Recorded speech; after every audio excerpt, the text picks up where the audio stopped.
My name is Chaya, and this is a poetic commentary on Parshat Teruma.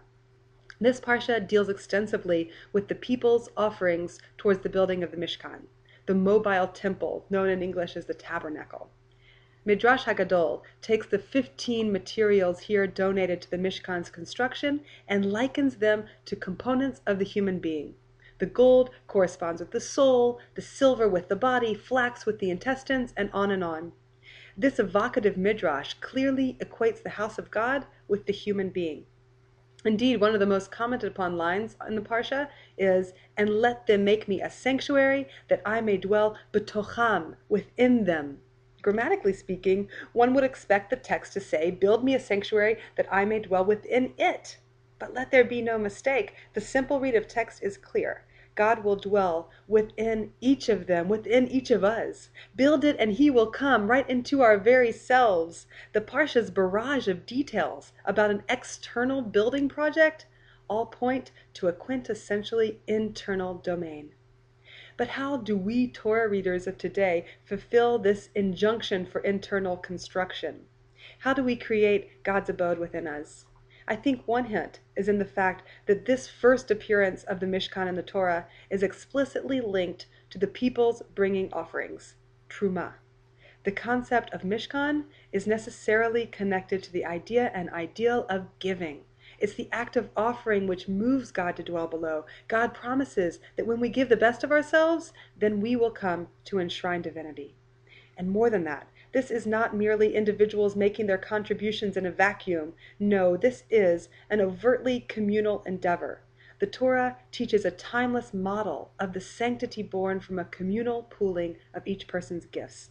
Mishkan is the biblical model for conscious community, where its members are actively offering up their best, whether through artistry, wealth, knowledge, in acts of gracious contribution to the whole. Lucky are we who find ourselves in such consecrated communities. This week's Parsha invites each of us to look at our lives and decipher what offering are we destined to bring to the communal pool of sanctity. What is it that you and you alone can offer to your community, your people, our shared world? What is your unique contribution that throws up the walls for a divine dwelling place? The Truma challenge, to choose one thing you can do today to actualize that divine injunction of offering from the generosity of your heart and the creative ingenuity of your spirit. This poem is called The Offering.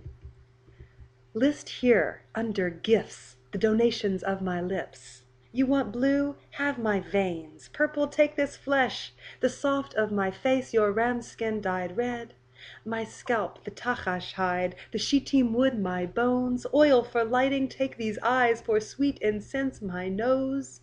Take spices from beneath my tongue, my kidneys, shoham stones. Place these upon the altar of community, with tithe of blood edom.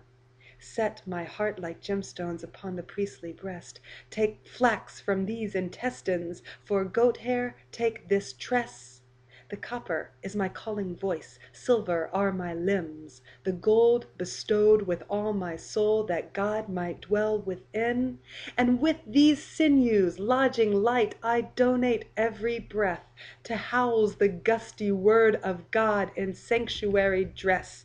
And let us dwell well on these words that tether us to sky, to ground the clouds in templed shrouds, to bound the boundless light with tangled wools of what to give, with talents on display, through artistry, ingenuity, in gemstone states of grace.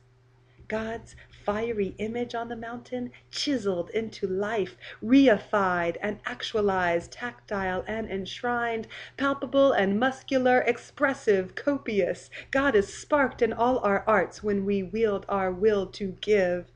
So grant the gemstones of yourself, an airing among friends, and God's best garment and blessed apartment will be your life and limb.